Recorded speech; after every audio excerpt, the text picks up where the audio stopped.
Alhamdulillahilladzi aqibatu lil muttaqin wa la udwana illa 'alal zalimin. Allahumma shalli wa sallim ala sayyidina Muhammadin al-Fatih lima ughliqa wal khatim lima sabaqa nasiril haqqi bil haqqi wal hadi ila siratal mustaqim wa ala alihi haqqa qadrihi wa miqdarihi al-'azim. Amma ba'du. Hadirin mukarramin wal mutaramin, ashabal afadil wa ulama al-abadil wa masyayikhuna al-aizza yang kami hormati dan kami muliakan, kepada beliau al-mukarramah ibunda Ibuni Badi'atus Shalihah, kepada beliau al-mukarramah ibunda Ibuni Latifah, dan segenap dewan pengasuh Pondok Pesantren An-Nur 2 Al-Murtadho yang senantiasa kami hormati dan kami muliakan, serta kami taati segala fatwa-fatwanya, kepada beliau yang mulia Al-Mukarram Dr. Haji Fathul Bari SSMAG, Kiai Samsul Arifin, Kiai Zainuddin Badruddin, Kiai Husni Mubarak, dan segenap majelis keluarga Pondok Pesantren An-Nur 2 Al-Murtadho yang senantiasa kami hormati dan kami muliakan. Alhamdulillah, alhamdulillah, puja dan puji syukur kehadirat Allah Subhanahu wa Ta'ala, yang mana pada malam hari ini masih memberi kita hidayah ma'unah, sehingga kita bisa bermuajah di suatu majelis yang penuh dengan kemuliaan. Semoga perkumpulan kita ini dijadikan perkumpulan bukan hanya di dunia, tapi hatta ila yaumil qiyamah. Amin ya rabbal alamin. Shalawat dan salam semoga tetap terhaturkan kepada junjungan kita, hadipan kita, baginda Nabiuna Mustafa Muhammad sallallahu alaihi wasallam. Kita sebagai umatnya hanya menanti dan berharap semoga kita semua nanti menjadi umatnya Kanjeng Nabi Muhammad yang mendapatkan syafaat di yaumil qiyamah. Amin ya rabbal alamin. Hadirin wal hadirat rahimakumullah, tidak terasa kita duduk setiap malam di tempat ini sudah 10 hari. Ini menandakan bahwasanya kita akan ditinggal rahmatnya Allah. 10 awal hari di bulan puasa yaitu adalah rahmatnya Allah, dan memasuki 10 hari berikutnya adalah bulan maghfirah, hari maghfirah. Maka tentunya kita pada malam hari ini harus menyimak tentang untayan mutiara Mau'idatul Hasanah, tentang luasnya ampunan Allah Subhanahu wa Ta'ala, yang akan disampaikan oleh beliau Al-Mukarram Dr. Haji Fathul Bari SSMAG. Hadirin wal hadirat rahimakumullah, sebelum acara demi acara kita mulai, mari kita buka acara ini dengan pembacaan Ummul Quran, dengan harapan apa yang kita kerjakan pada malam hari ini menjadi amal yang makbulah, amal yang diterima oleh Allah Subhanahu wa Ta'ala. Amin ya rabbal alamin. Biridha'illahi ta'ala wa bisafati Rasulillah sallallahu alaihi wasallam wa alama nabi salafuna sholihun. Al-Fatihah.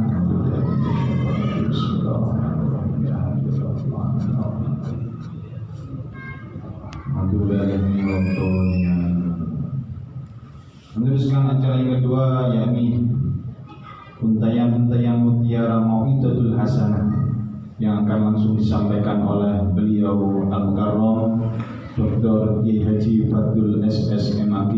Kepada beliau dengan segala hormat kami haturkan. Allahumma sholli ala Muhammad ya Nabi, salam alaika ya Rasul, salam alaika ya Habib, salam alaika,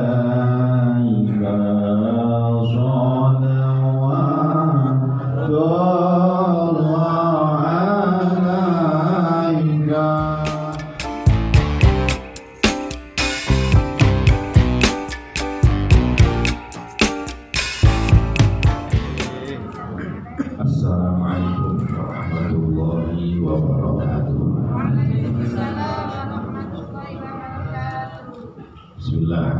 wassalatu wassalamu ala rasulillah sayyidina Muhammad wa ala alihi wa sahbihi wa mawala ma'afai hadratul muhtaram ulama para subuh haji sebuah ikan kapal melihatkan berkuliah ini jabat atau sholah khusus dan semua para jamaah yang alhamdulillah mudah-mudahan tetap istiqomah sampai penutupan malam 27 Ramadan. Ya Allah, kalau keinginan orang-orang yang bersama kita di setiap tahunnya ada almarhumah Romo Kiai Haji Muhammad Badruddin Anwar, ada Romo Kiai Bafatul Ahmad Dabuji, ada Ustadz Yadi hari bahkan yang baru kemarin meninggal, ada jamaah kita jamaah Masal Waqiah ini, ada Pak Jasmani wonten malih sinten kakak niku yang sudah meninggal dunia. Ayo kemudian sami ngiling-ngiling konco-konco sing dapur di lagu dunia kita baca Fatihah. Mudah-mudahan mereka semuanya yang berada di alam barzakh sudah bisa memetik pahala amal kebajikan termasuk Masal Waqiah yang terus mereka adakan. Mudah-mudahan semua amalnya diterima, semua khilaf kesalahan diampuni dan semakin diangkat derajatnya. Lahul Fatihah.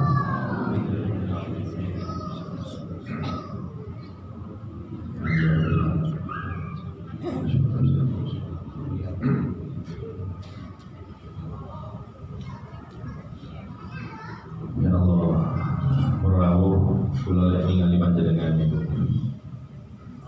Lunggu-lunggu mengisi emper, mengisi teras. Kula niku ngilingan di Masjid Nabawi, di emperan Masjidil Haram banyak orang yang di emper-emper sholat, di lunggu haus Al-Quran, dia masih jagongan, ngenteni sholat isya, dari tarawih. Masya Allah subhanallah.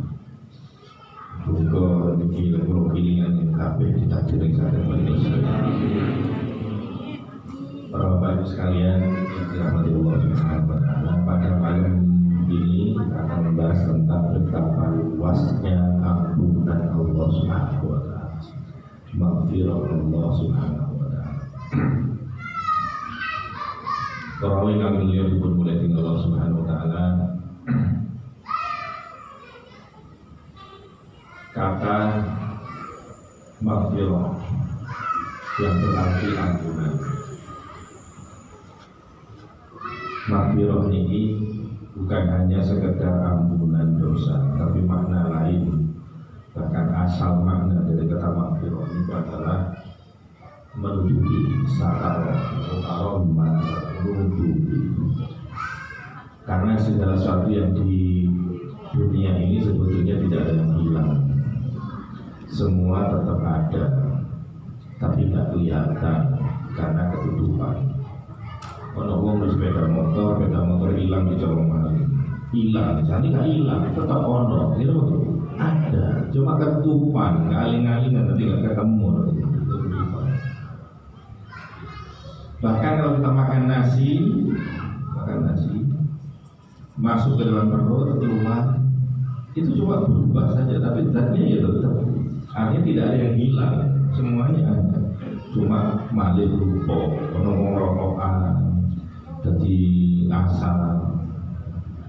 Jadi kan entek, jadi nggak betul entek, itu malih rupa ada, tapi berubah bentuk wujudnya lain. Maka semuanya tetap ada, bahkan air.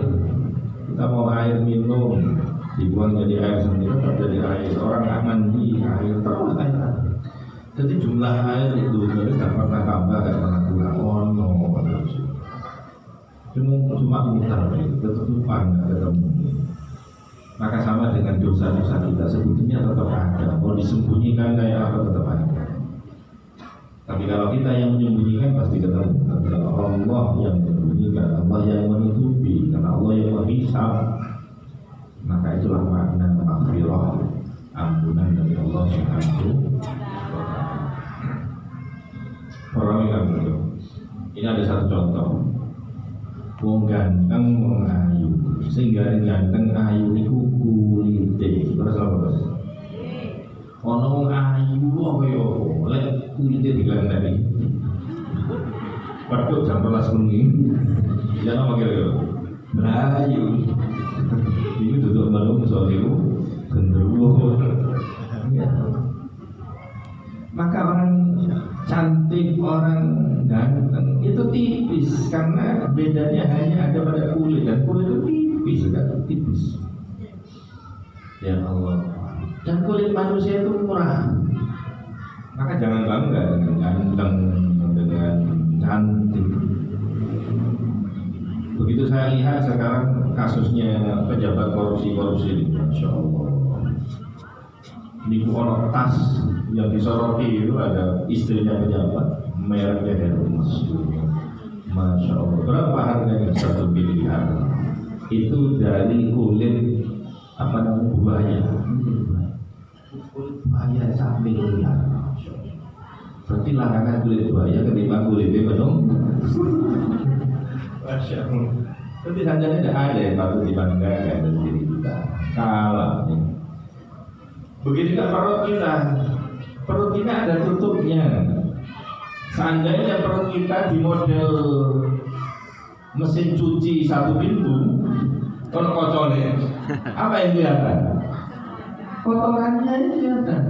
Nggak ada mulia-mulianya di manusia. Bagaikan WC berjalan kemana-mana kan gitu, bawa kotoran, betapa menjijikkan diri kita. Tapi Allah menutupinya sehingga tampak kemudian keindahan. Maka dalam batin manusia terdapat keburukan-keburukan. Ada suudzon, ada apa lagi? Ada iri dengki, ujub, dan yang lain-lain. Itu keburukan-keburukan. Allah menciptakan hati. Dan dengan hati ini hanya keburukan-keburukan itu saja itu gak ketok dan jodoh. Ada orang yang curiga suudzon kepada saudaranya. Begitu bertemu si mesem-mesem. Soalnya suudzonnya tersimpan di dalam hati, ditutupi. Sehingga masih mesem-mesem bisa berhubungan dengan lain. Karena Allah menutupi keburukan-keburukan dengan hatinya. Sehingga Allah sendiri yang tahu dan orangnya.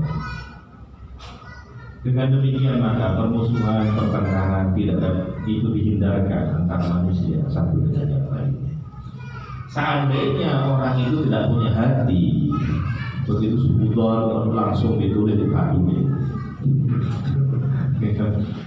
Unek-unek elek nang wong langsung ketok langsung jotos-jotos lagi lagi. Jadi orang yang suudzon ketemu dengan suudzon yang lainnya masih ketawa, masih sejahtera, Allah masih menutup kejelekan-kejelekan kita. Maka itu termasuk rahmatnya Allah Subhanahu wa Ta'ala. Dosa kita itu penyakit. Perbuatan buruk itu akan menimbulkan dosa. Dan dosa-dosa itu tidak ditampakkan oleh Allah Subhanahu wa Ta'ala. Layaknya ATM, begitu dicek ada rekeningnya berapa. Seandainya manusia ada ATM-nya, dosanya biro, saldo sementara kan, ganjarannya biro, tapi nggak bisa kelihatan. Dan itu adalah keuntungan. Menungso gak ditutup nih dosa-dosa. Supaya apa? Supaya dia mau bertobat. Begitu bertobat ditutupi selama-lamanya dosanya oleh Allah Subhanahu wa Ta'ala. Coba bayangkan sekarang, seandainya setiap orang melakukan dosa, langsung diwujudkan tai lalat di mukanya. Kalau kantek ini orang tai lalat cici, kantek kantong bersitu orang insya Allah mau ireng-ireng kabeh. Penuh dengan tai lalat. Seandainya dosa ditampakkan di dalam tubuh kita. Dan cara bertobatnya pun sangat mudah. Tobat itu gampang untuk umat ini mudah. Karena hanya dengan iman. Ini itu ikhlas itu kemarin.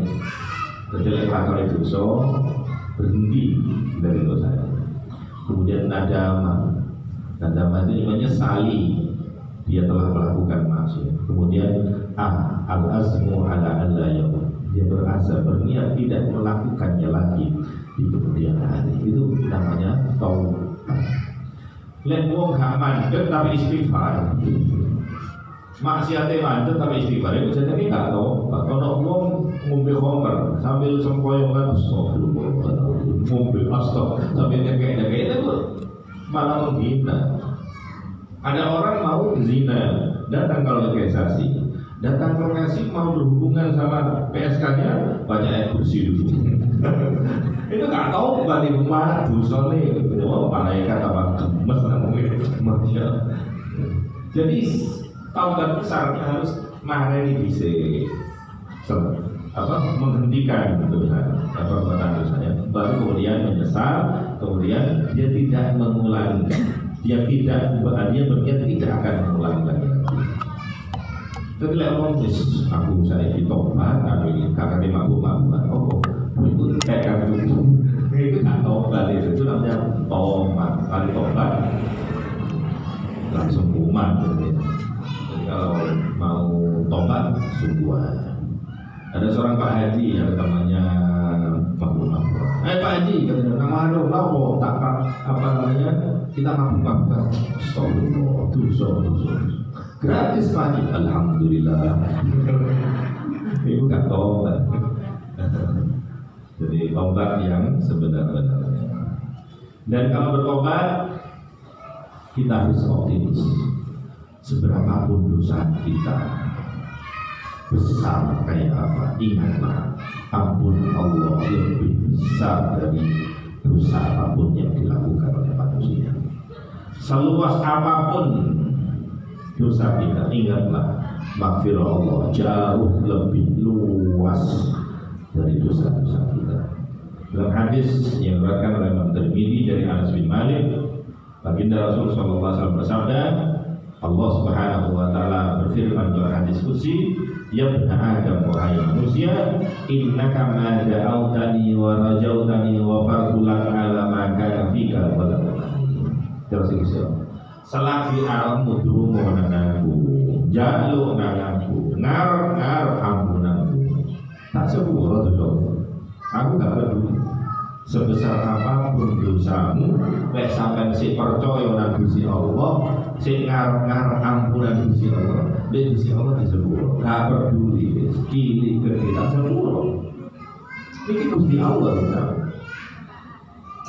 Ya bani Adam, lau balau dhunubuka anana sama hei menungso.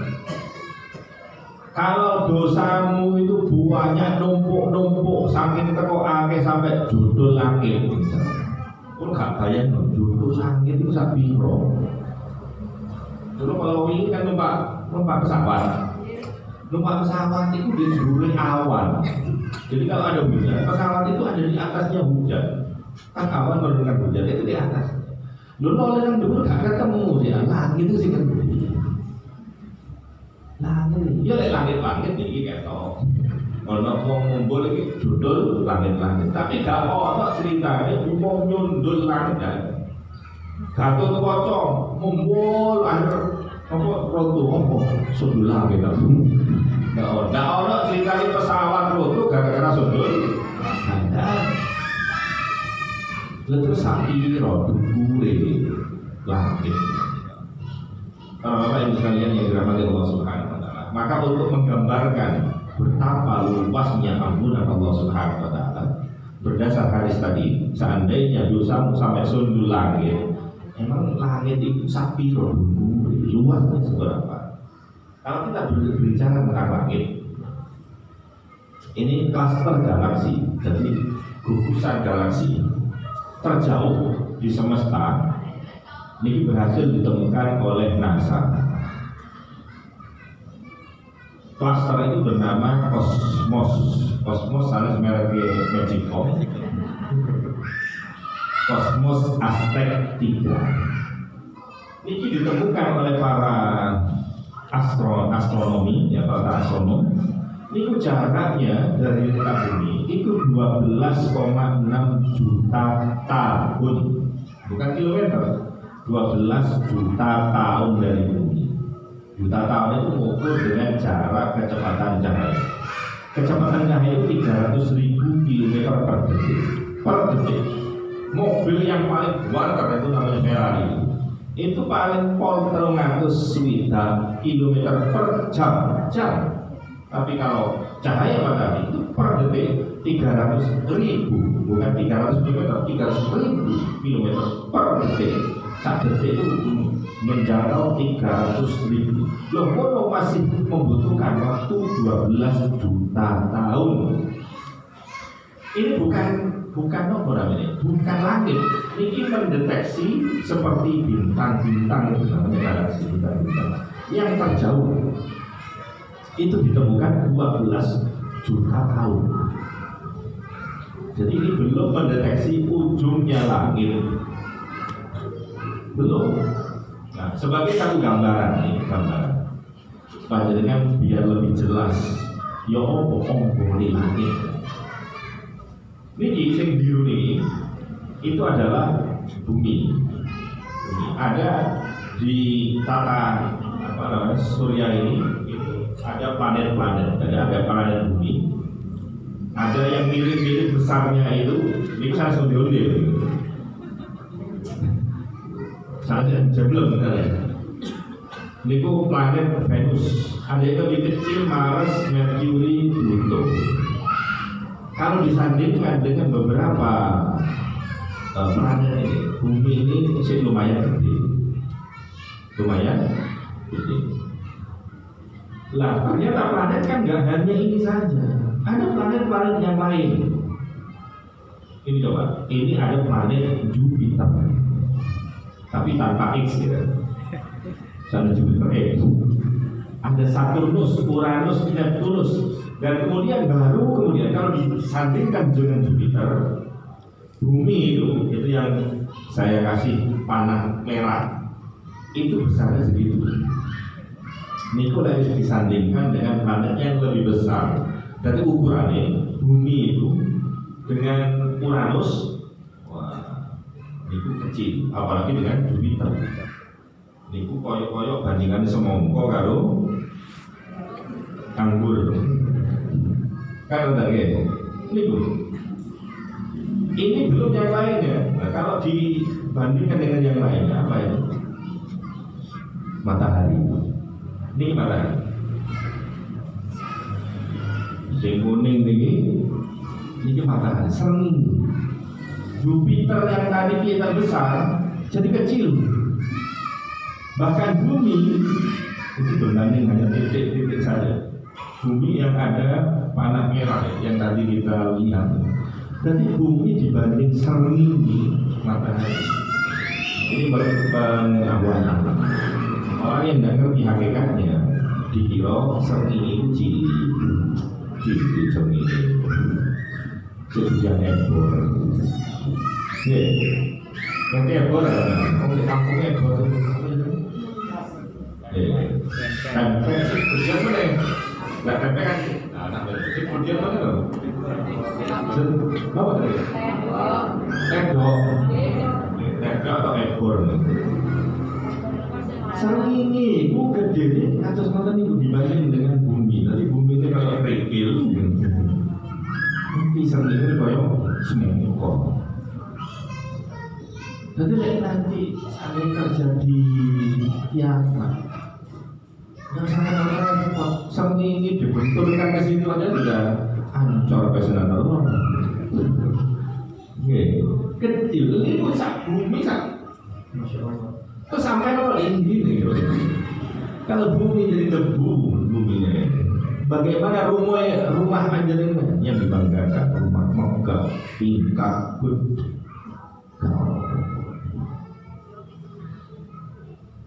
ya Allah, itulah kebesaran alam semesta. Allah menciptakan ini hakikatnya. Maka orang yang tidak ngerti hakikat itu tertipu. Sama dengan orang yang ngerti hakikatnya kan Nabi.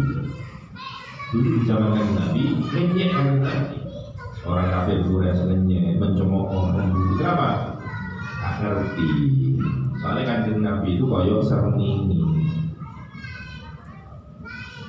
Srengenge itu lek cecek delok sampean. Terus sampean nyawa tapi kok iso. Sampean delok 5 menit. Gak ketip pas duhur. Apa yang terjadi? Gelap. No srengenge peteng kalau bawa hilang kabeh. Itu bukan srengenge di sini hilang, tapi penglihatannya yang hilang. Sama dengan orang yang hidup di zaman Kanjeng Nabi, nggak ngakoni kebesaran Kanjeng Nabi, bukan karena Nabi nggak besar, tapi mereka yang buta. Maka katanya Imam Busiri di dalam Burda, Qadung kirul ainu qaw asam simir ramadi wayung kirul famu malma inin sahomi. Qadung kirul ainu, terkadang mata manusia itu mengingkari Law ashamsi, mengingkari adanya matahari yang bersinar. Min romasi karena belen buto. Jadi bukan berarti mataharinya nggak ada, tapi kamu yang penyakitan. Wong gak iman nangkan Nabi, padahal kan Nabi punya mukjizat macam-macam. Tetap gak percaya. Bukan kurang hebatnya mukjizat, bukan kurang hebatnya Nabi. Ya wong itu belen. Sama dengan orang dikasih air putih, dia mengatakan pahit, loh, tawa ini enak, bisa meledak, enggak, pahit. Bukan airnya pahit, tapi ya ilate, wongi loro, jadi wong loro, kayak nopo, teh manis loh, pahit, enggak pahit, aku terasa tau dewi pahit, ya mesti lamu itu sih masalah. Tapi orang yang iman itu bukan Islam yang bermasalah, bukan Kanjeng Nabi bermasalah, bukan Al-Quran. Ilmu yang bermasalah, hatimu yang bermasalah, matamu yang bermasalah.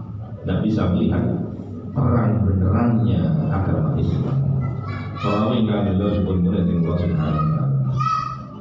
Sengini lek delok teko aturan ketok cilik. Wong nek gak ngerti hakikate ketipu, dikira gedean hebor ketimbang sendiri. Ada orang cerita, ada orang datang ke mall, ibunya naik ke atas lantai 5. Ternyata di lantai 5 itu anaknya kelihatan, karena tadi masih nyari parkir nggak ketemu, sih muter. Nanti baru dapat parkir. Ayo sama bapak ibunya dipanggil dari atas. Cong, dari atas itu. Gak perlu kan masuk. Benar dong, orang yang ada di lantai 5 pada dia seperti sopo masuk Tarsan masuk kota. Sopo, ada apa bu? Itu deh, anak saya ada di bawah. Kalau celuk gak boleh. Ya Allah. Ini bu, ada orang. Kemudian bawa keker. Ini coba di keker di zoom kan kok irungnya. Dia kan bisa zoom. Tapi kan gue ngomong, cong, begitu pakai keker, cong. Ini namanya tertipu dengan hakikat, jauh menjadi kecil. Dikira ukurannya kecil, matahari jauh, ukurannya kecil, dikira kecil. Pada hakikat jauh lebih besar daripada bumi yang kita pijak. Maka jangan pernah salah dengan hakikat segala sesuatu. Orang yang belum mulai ngomong. Maka itulah bumi dan perbandingannya dengan matahari. Mulai matahari sak gede sak mono. Niki isi ruangane isine bumi, srengenge, Jupiter dan sebagainya. Itu adalah ruangan. Sampai di perabotan, ruangan ini jenenge omah. Lek perabotan gede-gede ya berarti omah lebih gede. Kalau ini kalau cilik-cilik lebih kebanggaannya gajah sing gede apane. Gajah sing gede namanya kandangnya gede.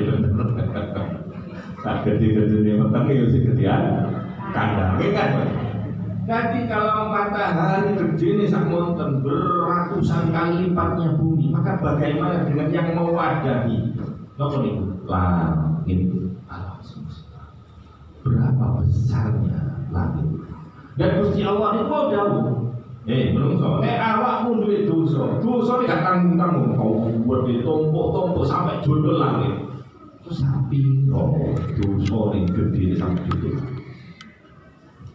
Masih jodoh langit itu masuk putus asa. Ya benar ada inna kalau ataitani bi qurabil ardi khataya. Kalau kamu wahai manusia, kalau kamu melakukan dosa, duit dosa sampai hingga diumpamakan bumi kebun bumi. Kumala itani la tusyriku bi syai'an. Kemudian kamu bertemu denganku, menghadap kepada Allah. Tidak ada menyekutukan Allah dan musyrik. La atayuka bi qurabil maghfirah. Dosa sak bumi tak kei maghfirah sak bumi. Lek dosa sak gede langit tak kei maghfirah sak gede langit. Ini lho lomane Gusti Allah. Betapa maha pengampun Allah Subhanahu wa ta'ala. Maka kita kenapa harus sering-sering bertobat, istighfar. Karena bertobat atau beristighfar itu sama dengan mensucikan diri dari dosa. Ada suatu ketika ada seorang supir menjemput seorang kiai untuk ceramah di jalan. Di tengah perjalanan supir ini tanya, Pak Kiai, ya rombong belum Pak Kiai belum ini kata suami Pak Kiai, ya rombong berjalan tobat. Jadi kiai itu gampang tobat atau istighfar karena jalur sepuluh. Lah kalau mikir Pak Kiai, kok nek kula jadi pun tobat, mari ngono kok bukan meneh terus yo rombong jadi. Ya tobat meneh. Lalu bukan meneh ya rombong, ya tobat meneh. Mosok akhirnya pembicaraan belum selesai, mobil sudah sampai ke rumah majikan. Kemudian dianya turun, kemudian pengajian ramah tamah. Dan tengah ramah tamah ini kiai ini melihat sopir tadi mencuci mobilnya di lap-lapi. Diparahi dia. Pak, nopo Pak ini? Kok bisa berarti mobilnya dicek bersih? Yo kan hari ini kalau ini kotor meneh, dia dilap meneh lagi. Lo dilap meneh di kalinya kotor meneh, dia dilap meneh. Dilap meneh. Kok gak? Apa jadi? Kok gak rugi dalam gelang? Ya, coba ya juragan kula jadi seneng. Jadi yo ngono iku sampean nang pangeran. Tapi lek sampean gawe dosa, yo istighfar tobat. Satu ketika kok ternyata jenenge manungsa ana umat-umat ya tobat meneh. Lha terus kumat, ya tobat meneh apa? Lek sampean tobat terus itu Gusti Allah seneng nang sampean. Padha karo juragan seneng lek balik-balik mobil dilapi. Masih kotor meneh dilap meneh, kotor meneh. Apa kok gak engko ae engko lek sekiranya mobil itu pandhe gak digawe baru dilapi, terus dicuci. Iki keburu ngetel. Padha karo sampean duwe cermin sing ana di jeding coba. Sampeyan duwe cermin di jeding, kok gak tau diserbeti. Lek numpuk gak iso maca sampeyan. Akeh jangan.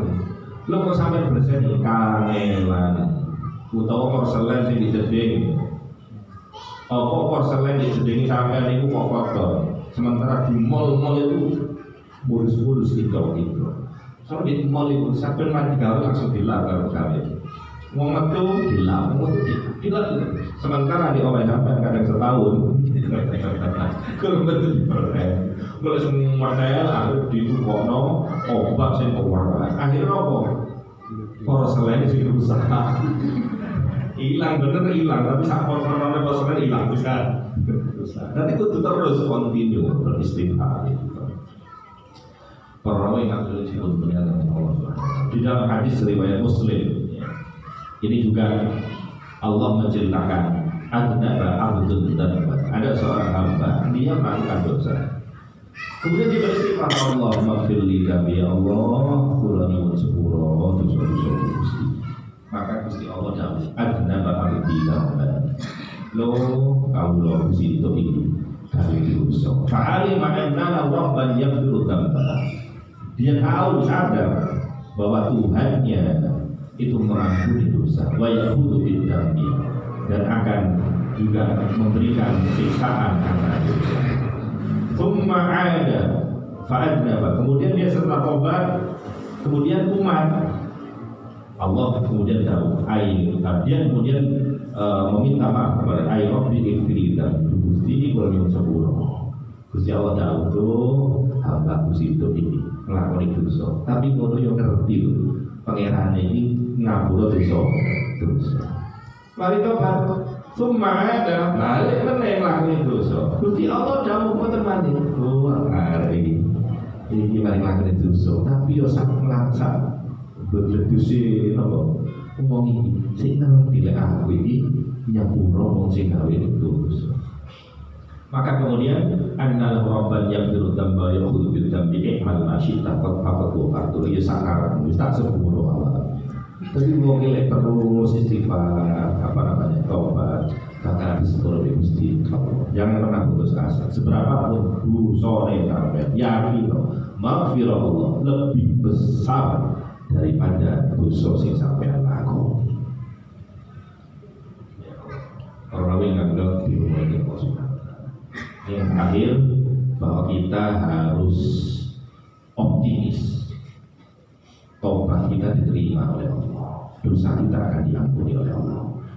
Jadi butuh optimis. Kenapa? Ini Kanjeng Nabi memberikan satu perumpamaan. Lallahu asyaddu farahan bi taubati abdihi hina yatub ilaihi min ahadikum kana ala wahilatin bi ardi falatin lahir. Cekakkan desanya. Kanjeng Nabi memberikan perumpamaan. Ada orang kepingin pindah rumah ke Suwonono, kepingin pindah nang Solo Tigo, yang Jawa Tengah. Omai didol, sawah didol, tukune bisa didol, oleh duit dilebokno tas. Mari numpak unta, panjenengan kan ngomong piye? Lek ini numpak jaran. Segone bontote kabeh karena dulu belum ada rest area, belum ada tol. Numpak jaran. Begitu soalnya sedino kesel, akhirnya ada pohon rindang, kemudian parkir. Dia turun. Saya tak geledak geledak. Begitu geledak, ngelir begitu meleleh, jarannya hilang. Ya kok kira-kira rasanya? Padahal di dulu jaran ini duit hasil penjualan omah, tegalan, sawah, toko, usaha semuanya ada di situ. Bontotnya loh nih, ombenan nih. Ini adalah padang Sahara, karena di Arab ada padang Sahara, gak ono ombenan. Lah dia lagi istirahat, meleleh, jaran ini hilang, untone hilang. Kira-kira apa perasaan? Susah apa senang? Susah. Hah? Susah apa sedih? Waduh ya, susah apa sedih? Susah saja apa susah banget? Susah banget. Akhirnya langsung begitu susah, wah ya akhirnya lari untuk mencari punang. Kalau orang kasih nanti hanya timur ke barat, selatan ke utara, tak juga aku temukan. Akan ketemu unta sing hilang gak ketemu. Akhirnya keselnya pas karena Gusti, tuh mbok nasib kuwi apa tadi gelandangan, mbok urip gak nganti kate ngombe gak ono banyu, kabeh gak ono iki karena duwite wis ilang, botlote ilang, dhewe gak ono toko, gak ono banyu. Wis pasrah aku kuwes akhirnya keturun di tempat yang sama. Begitu turun, wis betok suwe, ngelir kan. Begitu ngelir, untane ora diharepe, sik komplit jenenge duwite, panganane kuwi. Melihat seperti ini kira-kira seneng apa? Seneng banget. Hah? Semen, masya Allah, semen. Kira-kira wong semen ini pagel nggak ada untone? Oh, untuk kurang ajar. Nggak tengok aku pas mau lari ke sana kembali. Apa diterima untuk ini? Diterima tak oke. Maka seperti itulah Allah. Podo kamu Allah duit untung ini kamu ya sampai ini. Kok tersesat ngelakuin dosa ini hilang. Kok tobat balik diterima apa? Allah lebih senang melihat hamba yang tersesat kembali kepada Allah. Lebih gembira, lebih senang, lebih senang ketimbang wong sing ngilangan unta sak duwe-duwe mari kembali. Lah wong iku sing beruntung saking tok senenge sampai lali. Karepe kare puji Gusti Allah. Langsung begitu melihat, subhanallah kalau dia langsung bersyukur kepada ya Allah anta abdi wa ana rabbuka. Kewali ya Allah sampai ini hambaku kula iki Gusti sampean. Karena uji Allah panjenengan Gusti kula niki hamba. Karena wong seneng iki terus gak mikir. Pokoke keluar aja. Ya Allah panjenengan hamba kula iki pangeran sampean. Saking kok seneng. Ya wong seneng kan ngono. Kalau eling dia zaman Gus Dur jadi presiden. Gus Dur jadi presiden itu tak orang Malang numpak pesawat landing di Bandara Malang. Waktu itu jadi tetangganya Pansel. Pansel itu luar biasa. Kali pas pampres karena presiden jadi presiden ya, pimpinannya jadi presiden. Akhirnya ada komandan lapor anak buah lapor kepada komandannya lapor komandan. Presiden Abdurrahman Saleh telah mendarat di Bandara Abdurrahman Wahid. Laporan selesai. Komandan ibu itu ngakak, anak baik olah. Oh gitu. Dipikir-pikir, keliru. Presiden Abdurrahman Wahid mendarat di Bandara Abdurrahman. Itu saking kok senengnya Gus Dur kok sampai lali-lali. Saking kok senengnya Gusti Allah luwih seneng melihat hamba yang tersesat berdosa kemudian dia kembali hijrah dan bertobat kepada Allah. Melebihi dari senengnya orang. Sing kehilangan untone sak dunya sak duit kemudian kalau ini oleh tobat optimis bahwa sebesar apapun dosa sampai ingat maghfirah ampunan Allah jauh lebih luas dan besar. Muga-muga dosa apapun yang pernah kita lakukan ya Allah kita taubat kali ini. Tobat dan syukur Gusti Allah. Buka bagi sepuluh Gusti Allah. Amin. Amin. Alhamdulillah. Ini mau ikan saya katakan apabila tersampai di bulan Ramadan dan